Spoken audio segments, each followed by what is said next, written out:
Hey everyone, welcome back to another episode of Fringe Coverage. This podcast profiles the stories, swings, and stars of the LPGA Tour. And whether you're new to women's golf or a longtime fan, hopefully this podcast helps you develop your own rooting interest in women's professional golf. And it is finally here. It's major season on the women's side. The LPGA first major of the year, the Chevron Championship. We've been waiting and waiting and waiting. It's time to break it all down today. And to help me do it, my guy, Tom, how you doing, man? Marc, it's been too long. We haven't done a preview in a while. I miss you. I know. We've had all sorts of, we're getting great feedback on the interview from Callaway and the Weird Rules episode with you. We got another interview you and I just finished recording that, stay tuned, folks. We got a great one coming down in a few weeks. But yeah, it's time we have a couple of things we need to recap. Just you've had some on-the-course experience from an LPGA event recently. Rory just won the Masters a couple weeks ago. We're coming off the JM Eagle here in LA, and then obviously we got the Chevron to preview. So a full episode.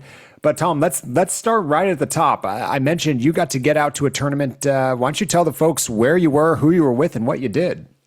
Yeah, back in early April, I took my wife and kids out to Shadow Creek to go check out the Aramco tournament.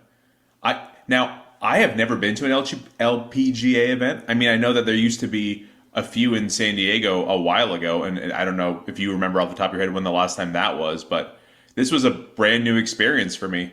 You know, oddly enough, this year I've been to my first NCAA softball game. I've been to my first professional volleyball league game, my first NCAA baseball game, and now my first LPGA event. So I'm marking these off as we go along. So who'd you take? What rounds did you go to? We went on Thursday. We went on the opening round. Nice. Okay. Yeah. And how was the weather? The weather was nice. You know, we drove out from San Diego, which was like, a 5.5 hour drive. And then we hung out on Wednesday, and then Thursday morning, kids wanted to hit up the pool. And then we did that and made our way over there. It's kind of tricky because going with kids is a little bit different than what I would be willing to do. The wife and kids are out there on vacation, and dad's doing some business. He wants to go out and check out the course. And so we kind of had to time it because my kids don't know a whole lot about the LPGA. So they recognize Nelly and Jeeno and Charley. So they go, well, when are they playing? Are they playing at 7 a.m.? And I go, no. They're playing at 1:18. So they said, okay, well, can we at least go at that time of day? So, when we made our way out there, easy. We bought tickets on site. We pull up to this course, and it is, I had never seen it in person, obviously. I barely remember seeing it on TV. It's immaculate. As we're driving over, like on a shuttle, the driver said something like, oh yeah, it costs $1,300 to play a round of golf here. And everyone on the bus was just like, are you, what? And then I go to the team store, and the melon hats are $105, and I go, okay, maybe I'll just get a ball marker or something. But it wasn't terribly busy. I'm sure it was a little busier earlier in the day. We got onto the driving range, and immediately, we see that I recognize, and then we look over to the side, and there's Nelly and Jeeno and Charley and Jess Corda all back to back. And that's where most of the media was, and most of the fans were watching that. So that was kind of a cool thing. And I was able to point out to my kids, like, oh, do you see her? She's the number 1 player in the world. And she's the number 2 player. And she's the number 3 player. So they were pretty excited about that. Not as excited about as they were about the cornhole set that was right next to it. But it was still a pretty cool thing to see. The first few holes we followed, it was Nelly, Jess, and Charley. Nice. So we watched them tee off on a few holes. After that, there was Minji Lee and Jeeno. So we followed them for a few holes. And, it's one of those things where do you watch them tee off, or do you go watch them on the green? And, we tried to mess around with a little bit of that. Kids don't really do very well on golf courses from what I have learned, both playing and spectating. It's very much like, hey, stop walking on gravel. Somebody's about to hit a ball, right? And there's people all around who are telling you to be quiet, and the kids, and not just my kids, there were a lot of other kids there. So it's yeah, right. Kids are free, which is also a really cool thing about LPGA events. And when I went to the Genesis last year at Torrey Pines, kids were free for that as well. So it's good thing that they do. You want to get more kids out there, more youth involved in the sport. So that part is good. We only lasted about, I think, 7 holes, and the kids were like, "Can we go back to the pool?" And of course, I dragged them around long enough. Hey, shout out Devontae Adams hanging out at the Aramco. Did you see Only him? celebrity I saw there. Good on him. Did you recognize him as soon as you saw him? Yes. Yeah, nice. He stands out. We got to get Devontae on the pod. 100%. That's exactly what I thought. Yeah. I slipped in my Fringe Coverage business card. Perfect. You get those made? So you mentioned the course was immaculate. A little bit different than courses you're used to playing on a regular basis. Anything that stand out just from a conditioning perspective? The amount of trees was, it was like a forest. Yeah. And we did hear one of the patrons there say, "Oh, they ship in these trees from all around the country." Oh, wow. And they are incredibly expensive. And, somebody says, "Oh, yeah, they spend $20 million on water for the year." And, I don't know what any of these stories are, the validity to these, but it shows. They have a very small member count, and it looked phenomenal. So it was really cool. How far is this from the strip? It was 15 minutes. Oh, wow. Really close. Okay. Yeah. So, you mentioned it was light crowds, which look, state of affairs for the LPGA, right? The reason we're doing this podcast is I imagine that makes it harder for your kids. I would think, you could look at that 2 ways. Obviously, if you're interested in golf, what an opportunity to be right on the ropes for every shot and you're not fighting crowds. Crowds also bring the juice, right? Like there's something to be said about being at a football game or an arena where there's just a lot of noise and interest. And if you're kind of the only ones out there at an already quiet sport, I can imagine being 10 and losing interest. Like I was going to PGA events when I was your kid's age, and they were wall to wall because we were following Tiger and it was a big deal. I'm excited for the day that I'm not surprised by light crowds, especially. Vegas is a unique place too, just because it's such a tourist place. So, there's a lot to do in Vegas that competes with potentially going to an LPGA tournament. So I imagine that might be even a harder draw to get people out there. Did you find, just as you were walking around, were most people that were there kind of with you with those featured groups you were following with those high octane pairings? Yes, because as we were leaving the course, we were passing other holes and other players, and their groups were just, a fraction of what we saw. Obviously, I can't tell the difference between a local or a visitor to Vegas. Yeah. If I had to guess, they look like what I think a local of Vegas would look like. Yeah. Or Henderson or nearby cities. To your point, when the Walmart's over in Rogers, Arkansas, that's a really big deal for those people who live there. I would assume that people who live in Vegas and they get a tournament like that, it's still a big deal, but probably not for tourists who are visiting Vegas. Because believe me, there were more people at the Mandalay Bay pool than there were at the Aramco. Sure. That makes sense, especially look. This was the Saudi-sponsored tournament so it's not a community play. The way to your point about the Walmart, who was it? In the interview I did with Callaway with Bjorn, he said his favorite sneaky tournament was the one in Rogers, Arkansas, because of how much that community rallies around it. This is a very different thing. It's a giant purse, get all the best players, which is awesome that you got to see that. So is it on the calendar now? You going every year? What's the plan? I didn't really like it. I had a good time with it. Maybe you and I will go catch a tournament and actually get to spend some time instead of lugging my kids around. Yeah. We'll go do it right next time. Well, anything? Can I empty the notebook here? Yeah. Can I debut my new segment where I try to be Marc? Can I rant for a bit? Yes. Okay. Right. No, don't try to be me. Be you. Let's hear this rant. Let's go. So I texted you and I said, "Marc, give me a number 1 through 100." And you texted me 41. Okay. So I said, okay.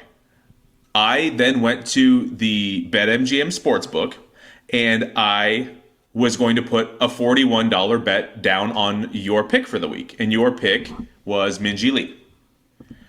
I walk up to the Sportsbook, and I said, hey, I noticed on the board I don't see any LPGA odds. I said, can I make a bet on the tournament over at Shadow Creek? And the lady behind the counter laughed at me. And I looked at her like, I said, something. Like straight up, she laughed? She laughed. And I said, is something funny? And I immediately went on the defensive, and she goes, you're the third person today to ask that. And I said, well, are there any odds? So, like, I was immediately offended and kind of upset by that. But then she goes, oh, it's just, you're not the only one that wants this. And I said, okay. And then she turns around and asks, like, the pit boss, whatever the hell that guy is. And he goes, we're still waiting on word from corporate. We don't know yet. And I go, like, well, the event's 15 minutes away. I mean, they have, there's 20 TVs around you with horse racing on because this is, 11 a.m. There's not any live sports. There might be like a day game, a baseball game on the East Coast or something. But yeah, there was no place for me to make an LPGA bet in Vegas, which, I mean, if there were any place to do it, you would think that Vegas would be the place, right? They even have kiosks where you can go, and if you don't want to talk to a teller, you can just make bets for yourself. The only thing I could bet on was the Masters. So, they didn't have futures for the Chevron or anything like that. What do you think the potential hang-up would be at corporate? I really don't know how any of this works, and that might be something that we could do a little bit of a deep dive on because, I guess it's not really too LPGA-centric, but, if I walked up and if I had a bunch of money and I said, hey, I want to bet that Michael King of the Padres is going to go less than 3.2 innings, I would bet that somebody up in corporate would be able to make odds for me and take that bet. It's not a bet that normal people want to make, but there's something that does that, right? I have to imagine I'm with you. I don't know this world, but again, using your example, the MLB is something that they have advanced stats tracking, people paying attention to within the sportsbook industry, right, to make sure that they know how to place appropriate lines and not lose their shirt as the house. What I'm afraid of, but feel like I'm probably right, is that they don't have anybody looking at the LPGA, so it'd be a lost leader for them because right now they don't have people out on tour that are knowledgeable bookkeepers that are also, again, we talk about lack of stats on the LPGA. Imagine how bad it must be at the betting level that they probably don't have any confidence in their ability to put together appropriate lines or bets for these people. So it's probably a giant exposure for them, which shame on them. Like, let's be clear on that, right? Like that is not a reason not to do it. But man, easy answer for them to give you is we're waiting on corporate. But how in 2026, in the era of Caitlin Clark and the WNBA and women's sports, quote, having their moment, how is that possible that we can't have a betting line on, to your point, a tournament down the street in the betting capital of the world? Okay, well, this is my turn to rant, not yours. Oh, but also, man. So if I Google Chevron LPGA odds, the results that I get are DraftKings, BetUS, and Betting Pros. So like maybe BetMGM just isn't there yet. Yeah. And these places are more online and not so much brick and mortar like a BetMGM is in Vegas. There might have been odds online. I mean, I assume that you can bet online in Las Vegas or in Nevada. That's not something we can do out in California, but yeah, who knows? Wow. But all in all, a fun trip. We had a good time. Yeah. Nice, man. So we walked up and down the strip the first night we were there, and there were a lot of billboards for the Aramco. So like that was cool. Really? I took a few pictures that I would point to the kids and say, that's what we're going to do tomorrow. That's, nice. There's the Sphere, which we're going to do, and there's right next to it, there's there's a big picture of Jeeno and Charley. So that's cool. That's the advantage of Deep Pockets being your sponsor for sure. Like the Piff Saudi is definitely going to make sure that they put advertising for their product out there. That's nice. Yeah. All right. Well, one under your belt. We're going to try to get up to Riviera here in a few weeks for both of our first LPGA major in person. Speaking of majors, we are coming off of, we're about a week and a half-ish removed at time of recording for Rory winning his second consecutive Masters. Now I get excited because when I see the Masters, it means that the LPGA majors are around the corner. But Masters continues to be one of my favorite weeks of the year. I mean, as this may be just most obvious statement, huge congrats to Rory. Like, he was on a roller coaster yet again in the way only Rory and maybe Phil Mickelson can make you ride with them. But big win. Did you get to watch any of that? I watched most of Sundays. I had a family event around like the 15th hole, which was kind of a bummer. But yeah, I got to watch most of the morning. Why? Going into Saturday, I was thinking, Well, good thing I don't have to miss an action-packed Sunday because this thing's pretty much all locked up. And then Saturday just kind of he I don't even want to say imploded because he played all right, and everyone else just kind of got on their horse and did a little bit better. But I mean, it made for an interesting Sunday morning. Sure did. It was great to see. I mean, a lot of good names at the top of that leaderboard. Cam Young, I love seeing being competitive. Justin Rose has that place's number, at least in terms of being competitive each and every year, despite his age. He just continues to know how to navigate where to be and probably more importantly, where not to be. But man, I did not have Rory winning in my cards. I didn't see him have. I was afraid of the year letdown of, man, you complete the career Grand Slam, you come back, you're just going to be happy to be there with that green jacket on, and got to when put he it on double himself. bogeyed that one on the front nine, where just like he missed a makeable putt and then just biffed the tap in. I said, "Oh no, this is not good." I I've think seen he's this movie done before. Yeah. Well, good Shades on of him. 2011 all over again. But Yeah. it was an awesome tournament and sets us up well here. It's funny, we're going to get into the Chevron here in a second, but you mentioned Rory looking like he was going to choke away a pretty big lead. That's as good a segue as you're going to get to this past week's JM Ego LA Championship presented by Plas Pro. There's a mouthful. The headline here is Hannah Green is your winner. We're going to get into the way more details of why it doesn't sound as simple as that one-line sentence. First off, this tournament for the second year is played at El Caballero. This is up in the Valley in Los Angeles, right near my old house, actually. And I was really bummed to see that this came there after I moved away from there. But this is only being hosted there because of the renovations happening at Wilshire Country Club. So Wilshire was the host of this event up until 2024, and then last year was the first year at El Cab. I believe this is the last year of it, and they'll go back to Wilshire because I think renos are done. Why all that's interesting is Hannah Green won the last two iterations at Wilshire in 23 and 24. They go to El Cab last year. And she still had like a top 20 or a top 10 last year and then wins again. So she's won 3 out of the last 4 of this tournament. She won in a 3-woman playoff with her, Se Young Kim, and Jin Hee Im. And it was bananas. So Se Young, you and I were watching our picks all week, neither of which flirted with the lead because Se Young, by end of day Friday, had opened up a giant lead and was adding to it on Saturday. She got to the 14th hole on Saturday, round 3, with an 8-shot lead. Spoiler alert, she does not win this golf tournament. She went on Saturday to bogey 14, 15, 16, 17, 4 straight, and one of her chasers made a birdie. So she ended that day with a 2-shot lead. Again, 8 shots going into with 5 holes to play. And goes into the final round with a 2-shot lead. Very quickly coughed that up on Sunday. Hannah and Jin Hee were playing really good golf. Hannah chased her down, don't get me wrong, but there's no way you chase her down with someone with an 8-shot lead if that leader's not giving you some help and giving some strokes back. They go to a 3-person playoff, sudden death. Hannah laces the fairway. It was just absolutely picture-perfect drive. And Hannah just cans a snake putt. Like this thing, she had a great approach shot right over the top of the pin, but still had probably a 20-footer with a giant break to it and just jarred it. And the other two were one had a super long putt, one was off the green. And so she birdies it, ends it right there. Hannah Green is putting together one of the most impressive starts of a golf season that the women's professional golf scene has ever seen. The reason I say women's professional golf scene is Hannah shares her time with the LPGA as well as the Australian tours. So with this win, Hannah has now won 4 times this year. We haven't had a major yet. It's April 20th, and she's won 4 times. As a reminder, she has 1 LPGA win going into this week. She had the HSBC Women's World Championship in Singapore.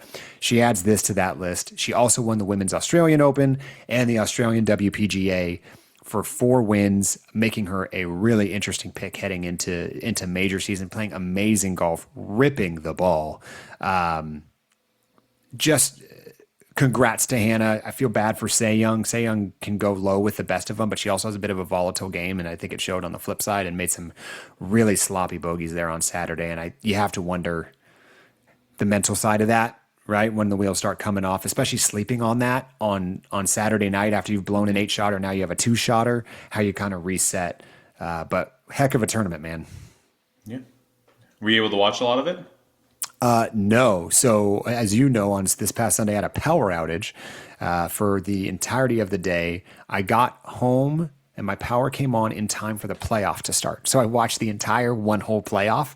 And that was the extent of the 4 days. That's other than highlights on my phone. That's all I got to watch, which it's been a minute since I haven't watched any of an LPGA tournament, but it was, it looked beautiful. It was a beautiful day in Southern California. Sun's getting low. Some nice golden hour light for the playoff. No stupid commercial breaks. No getting usurped by a men's senior tour or anything like that. So they got their moment.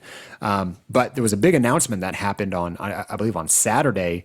The CEO of the title sponsor, JM Eagle, jumped in the broadcast booth, was with Grant Boone and Morgan Pressel, and actually I think it was just with Grant, and on the spot said, me and my wife have decided to up the purse by $1 million. This is already one of the larger purses of the year. So they went from 3.75 to 4.75 on air. So the story's come out since that he called Craig Kessler maybe the week of the tournament, said, hey, I want to do this. And he and Craig agreed to get him in the booth to make the announcement on the weekend. So I don't think the players knew this was coming, but right there on the spot, they added more to the pot, making it the highest purse on the tour outside of the majors and the CME Tour Championship.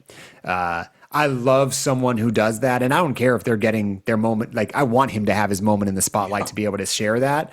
But that's stuff like that is really, really good for the LPGA. Yeah. That's the kind of story that's going to get out and make it on SportsCenter or get shared on social and really get passed around. I mean, that's a really cool thing to do. If I had that kind of money, I would probably want to be on air doing that kind of stuff too. Totally. I mean, yeah, you want to think that you'd be that philanthropic, but yeah, give him his moment. Why not? Yeah. So we're not going to spend too much time on the tournament, mainly because we want to preview the Chevron. The only other shout out, I won't go down the leaderboard, but there is one shout out I want to give to Fringe Coverage alum here, Melanie Green. Melanie, again, is a rookie on the LPGA. Melanie got tied for 9th, her first career top 10. Again, this is her rookie year. She's only played 3 or 4 tournaments. I think she's made 3 of the 4 cuts in the event she's played. That's a real nice start. Again, made cuts are a big deal to a rookie. And she went into one of the largest purses of the year. I think she just made a clean 110 grand with that top 10. So that's going to go a long way in help setting her up the rest of the year. If you didn't listen to that interview, please go back and listen, because it's certainly going to help how she sets her schedule the rest of the year. And with that top 10, I believe I saw today, Melanie gets into the Chevron. So she has a change of flight plans this week. Cool. Because she played so well with that top 10. She's now flying to Houston, or probably in Houston, getting ready for some practice rounds. So congrats to Melanie. Wanted to give her a shout out there. Last thing on that, Tom, our picks. Yeah, you know what, man? You had a nice streak going there. What was that? Three straight? You had 3 straight going. I picked Lauren Coughlin. You had Miyu Yamashita. And they flip-flopped each day. Lauren was beating your pick after day 1. Miyu was winning day 2. Mine was winning day 3. And then Miyu just didn't have it on the weekend, I think is what ultimately happened. Lauren finishes tied for 28th. Miyu finishes tied for 46th. Neither of which really flirted with the lead. Lauren has played well here in the past. I believe she top 10 last year, so good for her. I was trying to ride her hot streak from winning the previous week, but we'll get to it in a bit. But what this pick allows is for me to have first pick this week of our Chevron. So I whether we were going to have the same pick or not, I ensure I get my first pick going into the first major of the year. Congrats. Anything else you want to say there? Congrats, Marc. It's fine. New streak begins this week. That's right. Going for my second straight. Okay, it's major season. We mentioned this is Chevron Championship week. First and foremost, April 23rd through 26th are the dates. It's the first major of the year, $8 million purse. We are going to Memorial Park. As a reminder, it was announced this January, this course change. So for the last 2 years, it's been at the club at Carlton Woods, and now we are moving to Memorial Park. This is where the PGA Texas Children's Houston Open just was, where Gary Woodland won just a few weeks back. It's a Tom Doak designed course, going to play about 6,800 yards. It was moved, first and foremost, it's closer to Chevron's headquarters there in Houston, their title sponsor. And just from a course perspective, this is a second shot golf course, meaning This is going to reward ball strikers, people who are really good with their irons and long irons. But there's also a ton of runoff areas. So think kind of like Augusta in the sense of not thick rough around the greens. It's lots of slopes and tight lies. So there's going to be there's going to be an emphasis put on how you play if you miss the greens, because you will miss greens on this course because of the challenging nature of the long second shots. So again, as you're looking at your picks for this week, make sure they can hit some long irons and they're good around the greens. I don't mean to be a downer, but I did just Google it. It looks like there might be some rain this weekend in Houston. 75% chance on Thursday, Friday, and Saturday. Thunderstorms on Wednesday, so maybe some practice rounds might get ruined too. Obviously, we want peak weather conditions for this tournament, and that would be kind of a bummer if that's how they started off the major season, especially because the kickoff of the actual season was such a mess because of weather. Pray for some good weather out there in Houston this weekend. Yeah, no kidding. Houston can get some wind. I was not expecting rain. I don't love that. So again, the defending champ is Mao Saigo. Mao won the last year at the Woodland, so it will be a different course. But Mao, this was a 5-woman playoff. Everyone kind of limped home. It was not that impressive of a playoff hole, but Mao took it down for her first career major. A little bit of history on this, because there's a question I'm going to ask you at the end of this. So this tournament has moved around a decent amount. So this tournament first started in 1972, not as a major, just as a tournament in Mission Hills and Palm Desert, not far from you and I. And it was originally the Colgate Dinah Shore Winner's Circle. And it became a major in the early 80s, in 1983. It was played at Mission Hills in Palm Desert until 2022. So super long run there, developed kind of like Augusta. It developed its own history, not nearly to the magnitude of the Masters, but it was a permanent home for the course. I think the game kind of outgrew the course, and it was time for, just because of the length of the course and some of the other things, it was time for a move. That coincided with 2022 when Chevron came on as the title sponsor of this event. Chevron wanted to move it closer to their headquarters. They're a Texas company. So they took the event away from Mission Hills in 2023. So 2022, Chevron comes on. They inherit the last year at Mission Hills. 2023, they move it to the Woodlands.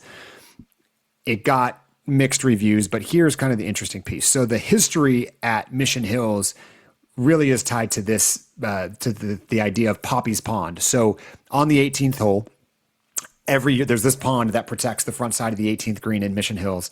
And it became tradition over time that someone would jump in the pond if they won. And it became an iconic thing over time. It was named after like their tournament director, whose nickname was Poppie to his grandchildren. So it was something they honored him. Started in like the mid 90s. And so it carried over. So when it moved to the Woodlands, again, Chevron, as the new title sponsor, not wanting to alienate its history, wanted to honor that tradition somehow. So there were two lakes on the 9th and 18th, and they kind of connected them and dredged them and cleaned them and put netting in to protect against alligators. They created a dock, very corporate looking Chevron branded dock that they would then go jump from, and there's a ladder on it. And they said, okay, now we have our own version of Poppie's Pond. Lots of mixed reactions on that. Some people appreciating the homage to the history. Some people saying, hey, new course, let's develop our own history and stop fabricating this.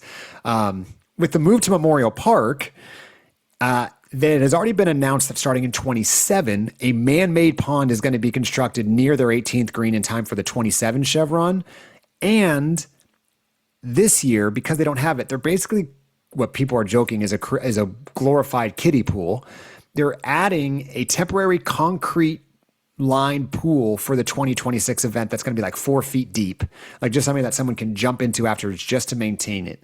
Before I say anything else, Tom, how do you react to that? Is that, hey, I like that are you someone that's like, hey, I kind of like that they're trying to keep some identity with this tournament? Is it time to move on? Where do you go with all of that? The 4-foot pool is kind of lame. I mean, that's more of like a sauna, like a hot tub.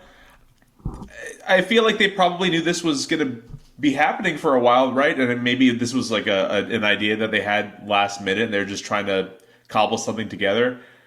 I do like tradition. I think something like that is pretty cool and it's fun. And again, that's what's going to get passed around on social media, and that's what's going to bring more eyes to the tournament. Something like that seems a little rinky-dink to me and probably will just be more of a punchline than anything. Yeah.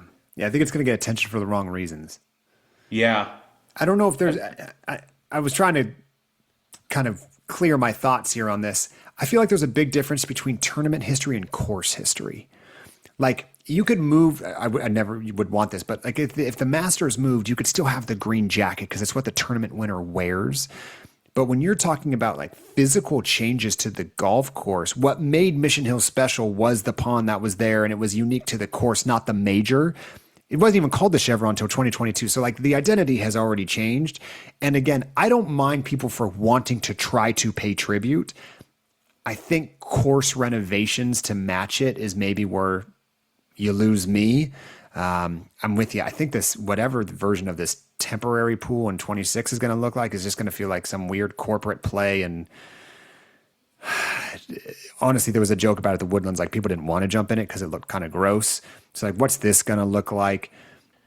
You know, whoever started this did it for a certain reason, and that tradition kept building on itself. But now that there's like this corporate branded dock that you're supposed to jump from, all of a sudden I can't think of another tournament where they force the winner to go do something other than put on a jacket or put on boots in Texas or something. So while I don't have a great suggestion, I think I'd rather them start trying to build new tradition as opposed to hold on to something and kind of fabricate it along the way. Yeah, you know, this reminds me of like, you know, the Big Apple at Shea Stadium, and now they moved it over to Citi Field for baseball. And it's like, yeah, I guess that's cool, and that's tradition for the organization, but it's not necessarily this stadium's tradition. And well, I mean, good news, it doesn't look like the Mets are going to win another baseball game in a while, so maybe that's neither here nor there. But no, I agree. You know, I think there is something to be said for honoring it in some way. But if this is a brand new course, then maybe start your own thing. And I don't know how long the contract is to keep it at this course. So maybe they plan on going back to the Woodlands in a bit. I really don't know, but no, they're Memorial, but they're not going back to the Woodlands. Okay. And well, I do know that, you know, we've spoken to at least two Texans who are really excited about this move over to this new park, or this new course. So should be fun. I think Houston as a city is going to be really good. I think that's the reason most people are excited while the tour is excited is they're moving it close to a city center where there's a large population that can get around. It was very hard for people to get to the Woodlands. So I think Houston's going to show out. I really hope Houston shows out, and hopefully Chevron pours some muscle into that as well, to make sure that there's a good on-course attendance and vibe so it shines through in the broadcast. But yeah, I think just new course, it's time to accept the fact that you don't build tradition overnight, but you don't have to inherit something either. Like just be okay with a couple years of finding your own footing and seeing how does the course play, and maybe build it. Give yourself a minute before you have to just start holding on to some things that maybe feel forced at this point. Well, let's get into the most important thing here. There's so many storylines this year. We just mentioned Hannah Green's won 4 times. There's no shortage of great storylines this year, whether it's players you're interested in watching, whether it's the course we just talked about. I'm curious, Tom, what are a couple things that are top of mind for you that whether it's questions you want answered or just things you're interested in watching going into this first major? One of the things that I am interested in seeing play out is Charley. You know, I feel like we haven't really seen her at the top of her game in a while. I know she won was it a PIF event earlier this season over in Saudi Arabia. Hasn't really played a lot since then. Didn't really do that well at the Aramco. You know, she admitted on this podcast that she likes to take time off for herself and kind of reset and focus up on the tournaments that mean a lot to her. And obviously the first major of the season is something that has absolutely been on her radar for, 8 months. So I would like to see how she comes out here and attacks this course. I'm assuming that she will be hopefully in the mix on Sunday. That's the dream. I would like for her to at least make the cut and come out and be able to solidify herself as one of the top players in the world. Well, and she's whoever's on the list, she is near the top, if not at the top, of best player to never win a major, right? It's been a long time coming for Charley. People desperately want to see her win. I think a lot of people want to see her win the AIG overseas, but Charley's an interesting one, right? Like again, you talk. She limits herself with playing opportunities. She was on a heater to end the year last year. Her form was really, really solid. She raised her Rolex ranking. Remember when we started this podcast in July, she was outside the top 10, and she got up to what, number 5 or number 4 at one point. So she really played well the second half of the season. But she does take a really long time off and plays on the LET, and we don't see her as much, so we don't have as much week to week exposure to her. But you're right. I do think she shapes her. She's at the point in her career where she shapes her schedule around majors. So I would expect her to play well here. I do think. I mean, spoiler alert. I think Charley is going to be in the hunt going into the back 9 on Sunday. I don't think that's that bold of a call. I just think she's made for majors. I'll go next. I think it's kind of similar. I want to know what Jeeno does. Jeeno is too good and too dominant to not have a major at this point. Again, she's so young, so that's such lofty expectations to put on a 23-year-old saying, "Hey, you're the best player never to have won a major," and taking that mantle probably from Charley. Those two both seemingly their games would fit this course really well. There's a knock on Jeeno that she can't do it. She can do it in the big money events like at the CME Group 2 Championship, but we haven't seen her win yet. Remember, she got just absolutely a major stolen from her last year at the Evian when Grace had her miracle finish. We would be looking at the Chevron very differently right now if Jeeno had one under her belt, but she doesn't. And so I do think that that's going to be a big, big storyline going into the week is what is Jeeno going to do? She's starting the year as a world number 1. Remember, she took over world number 1 ranking last summer.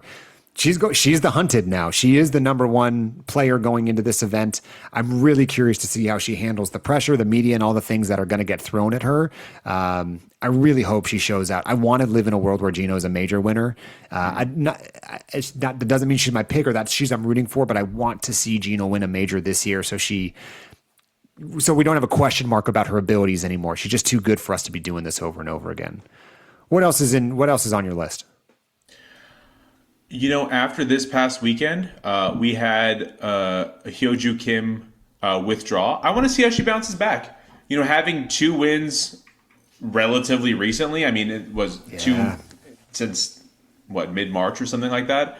I want to see if she's able to come out here and win the big one. I think that would solidify her top 5 player in the world. I would think. I mean, just with the heater that she started this season on, it would be fascinating to see if she can come back. I don't even know what the injury was.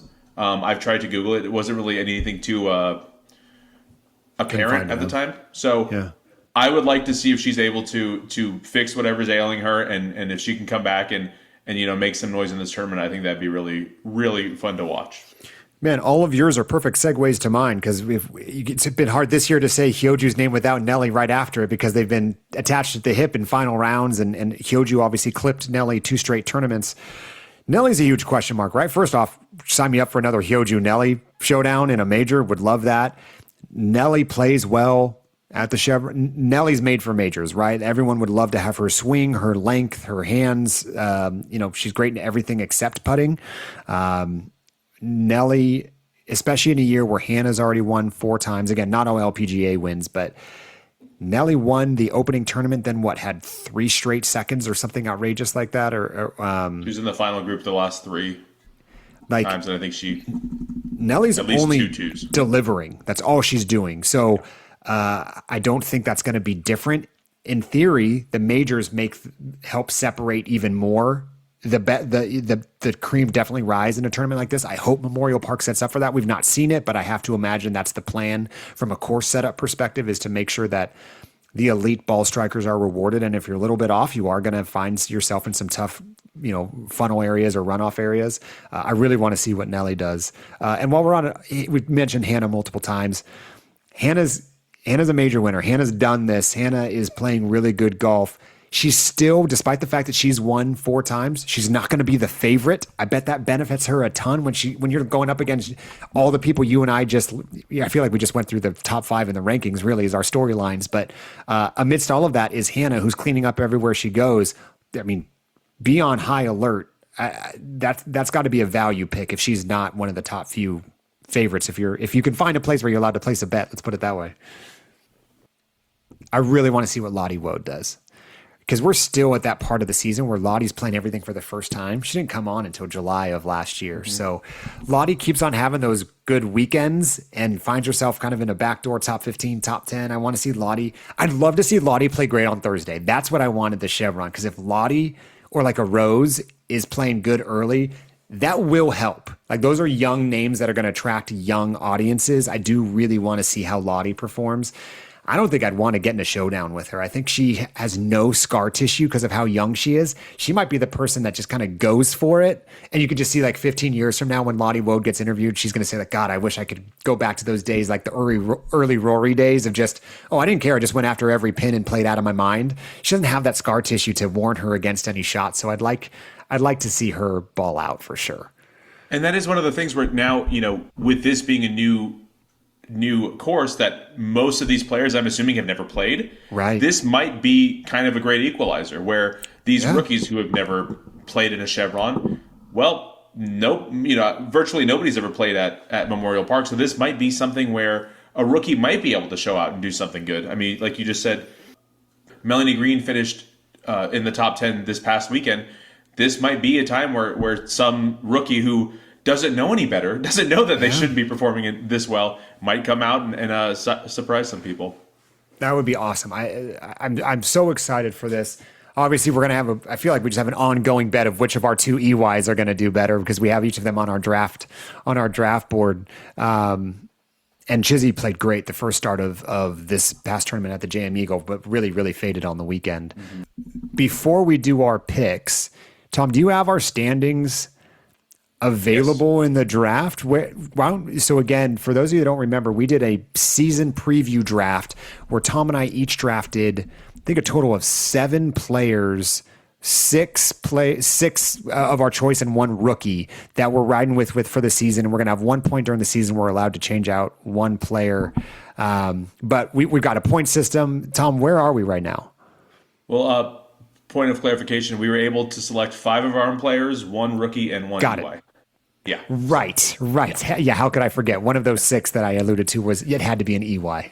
Yeah. So your team you went Jeeno, Lottie, Akie, Angelin, Lydia Ko, Yalimi No, and Riley Smythe. You have a whopping 22 points for your team. Your high scorer is not Jeeno, oddly enough. Your high scorer is Lydia Ko. Yep. Like me, your rookie's not really performing very well. You got a negative 12 for 4 missed cuts for Riley Smythe. Lottie hasn't given you many points out of your second overall pick, but hey, young season, so we'll see what's going on. It's all about the majors. I went with, what's that? It's all about the majors. There you go. I went Nelly, Charley, Miyu Yamashita, Minji Lee, Yana Wilson, Grace Kim, and Chizzy EY. I got 48 points. I'm riding high. My best performer, not surprisingly, is Nelly, followed by Miyu Yamashita. But and then also, with Yana Wilson, I missed 2 cuts as well. So we're given points for what, wins and top 5s or 10s? Yeah, tourney wins are 10 points, top 5s are 5 points, a tourney top 10 is 1 point, and majors are double. 20 points for a win, and then 10 points for a top 5.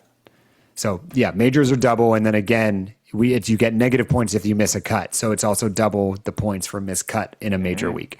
So it'll be interesting to see if either of our rookies are actually even teeing it up at Chevron. Now that I think about it, it might be better if they weren't. Right. So with that, it is time for our picks, and I'll talk about kind of the 3 big names that you said you saw out at Shadow Creek and that are going to be on a lot of people's attention. Just in the Chevron. If you look at Charley, Nelly, and Jeeno, Charley's been cut 2 of the last 3 times at the Chevron. Again, different course. As you said, great equalizer here. But in terms of tournament history, 2 out of the last 3 Charley's missed the cut. Nelly, dating back the last 6 Chevrons, went 2nd, 3rd, withdrew with her blood clot, 3rd, 1st, 14th. So she's on 2 years removed from having won. And Jeeno has finished 17th, 4th, 12th, and 24th. So again, nothing worse than a top 25 for either Nelly or Jeeno. So I get the first pick here. and I don't think this one's going to come as a surprise. I went a lot of different ways with this. I tried to convince myself of going way off the board and then realized, what am I doing? Let's go chalk here. But I'm going to describe this person's player profile, and you can tell me who this is, Tom. So the person I'm selecting is either first or second in strokes gained total, strokes gained driving, tee to green, off the tee, approach, and around the green. All but the putting strokes gained categories, this person is either first or second. Second in strokes gained ball striking, third in greens in regulation, maybe my favorite stat, first in greens in regulation when you've missed the fairway, sixth in scrambling percentage, second in the Rolex rankings, first in the 2026 race to the CME. I am taking Nelly Korda. It is time. She's going to, with this, she will have won 2 of the last 3 Chevrons. I think this course lines up perfectly for her. A lot of people are going to have long irons. Nelly's going to have to hit shorter irons because she hits the ball further off the tee. I think she's going to be rewarded, and she's really good around the green. So hard to beat that player profile. So I'm very, very confident that Nelly is going to win this. Wow. All right. Great pick, Marc. I'm glad you really mulled that one over. Well, I knew you couldn't take Nelly anyways, right? Like, I can't remember. So that's one of the things, right? Like, you really need to work this game, because one of the other rules that we didn't mention right now is that you can't pick a player more than once every 5 weeks. Correct. And I had already picked Jeeno and Nelly recently within the past 5 weeks, so they're both off my list. So, if you chose to pick Charley, then I wouldn't have access to the top 3 in the world. I did highly consider it. I'm curious, before you give me your pick, if we were playing a game where no one was off the table, would you still have this pick? Or would you go, and again, my pick included, would you go with a Nelly or Jeeno or Charley? I think Nelly's the smart money. I think that makes the most sense. All right, so where are you going instead? I'm going with somebody who you've hyped up both on this very episode as well as 3 episodes prior and all weekend long via text message. I'm going with Hannah Green. Yes. I don't see why. I mean, I don't know what the odds are. I haven't looked at them. I don't know how she's not considered one of the favorites on this tour, on this weekend. She's won 4 times already this season. I don't care if it's here or in Australia. It's 4 tournaments where everybody was out trying to do the absolute best they could, and she did it. So, yeah, give me Hannah Green. I mean, there's nothing similar about Singapore, Australia, and Los Angeles golf courses, and she's winning at all of them. So to your point, her game's traveling. She's smoking the ball. And I got a take for you that I want you to watch this weekend. This is very much a visual take. When you watch Hannah swing, I think someone's swing looks more fast and like impressive. I think it looks more fast and impressive when they have a tight ponytail, because when she swings, that thing whips with her. And when I told you I watched the playoff this weekend with JM Eagle, there's something about the way the ponytail rips with it that it makes it look like she's swinging 10 times harder than everybody else. I want you to watch for that this week and report back. As you are well aware, Marc, I spend a lot of my time on a baseball field and or softball field for my kids. And whenever there is a girl with a long braided ponytail pitching, it just looks faster. Really? It looks better. So my daughter is a pitcher, and my daughter has bright red hair. Oh. And she likes to keep her hair cut short. She's like, I just want shoulder length. I go, no. What you want is a long red ponytail. We'll braid it. We'll put like bows all down the middle, because, again, that's what a lot of people do. And then when those pitchers whip that ball, it looks awesome, because you got your ponytail going one way, you got your arm going the other way. It's a phenomenal visual spectacle, and all right, it's going to be definitely something I'm keeping my eye on. Man, Hannah and Nelly, talk about sucking up most of the oxygen of this season. I think we just took up the 2 people that have done the most, right? Basically, Nelly kicked off the year with the win, and Hannah's won everything since, basically. That's going to be very, very fun to root for. Okay, so let's talk about how we can watch it. Again, this is in Houston. So Thursday and Friday, rounds 1 and 2 on Golf Channel. You can watch, Tom, 8 a.m. to noon Pacific time. And then this is weird. There's a 3-hour gap, and then they pick it back up again from 3 to 5 p.m. So again, 8 to noon, and then 3 to 5 for the late window. So you can kind of get to watch the early late waves of players coming through. Saturday, 10 to noon. Again, these are all Pacific time. 10 to noon on NBC, and then noon to 3 on Golf Channel. And then Sunday, 10:30 to 2:30 on Peacock, and then 11 to 2:30 on broadcast NBC. So that main stretch, final round, leaders coming down the back nine, will be primetime on NBC on Sunday. I don't recall a situation like that where they fragment it like that. Yeah, I think that because it's majors, they're adding it bonus coverage. So normally you would only get like a 2 or 3 hour window in the afternoon, and you don't get to see anything. I think they've bolstered their coverage because of a major week, which is great. The gap is weird of 3 hours. I would have rather just have one long continuous broadcast, but yeah, I think you and I both know there's way more that we don't understand about what's committed to airtime for Golf Channel and NBC. I'll be curious. I've not seen who the broadcast team is for this. Usually their A team is Grant Boone and Morgan Pressel. I've really enjoyed watching Mel Reed and Allison Lee did a little bit of time here over the last couple of weeks. I hope they spice it up. I wouldn't be surprised if Mel is there in a different capacity, maybe on course, just because I don't want to see 3 or 4 people in the booth. I think that gets a little bit overkill with that many anchors, but I hope they just bring their best, because it can. Morgan really knows her stuff, but I do think that there's some energy lacking sometimes in those broadcasts. And Grant does a great job of kind of doing the play-by-play as he should have, moving things around. But I hope there's some juice pumped into this. This would be the event I would expect outside of Shadow Creek for us to see whatever bells and whistles they've been talking about, right? Of drones and extra cameras and mics at a new course venue that they want to show out in Houston. I would hope that we get a really high-end broadcast in terms of the resources NBC is going to dump into it. Yeah, let's just hope the weather cooperates. Should be a fun weekend. Yeah, keep an eye on those weather alerts. Well, man, I think that's a wrap on the first major preview of 2026. We got Nelly versus Hannah. We got Chizzy versus Aki. And who knows, maybe a Hyo Joo Nelly showdown at some point. I'd be here for any or all of those things. So definitely. Happy to all of you out there watching. Happy major week. And Tom, why don't you play us out? All right. If you have suggestions for players or topics to discuss on the podcast, send an email to fringecoverage@gmail.com. You can follow us on Instagram at fringecoveragepod. And whether you're approaching from the fairway or the rough, we got you covered inside the fringe.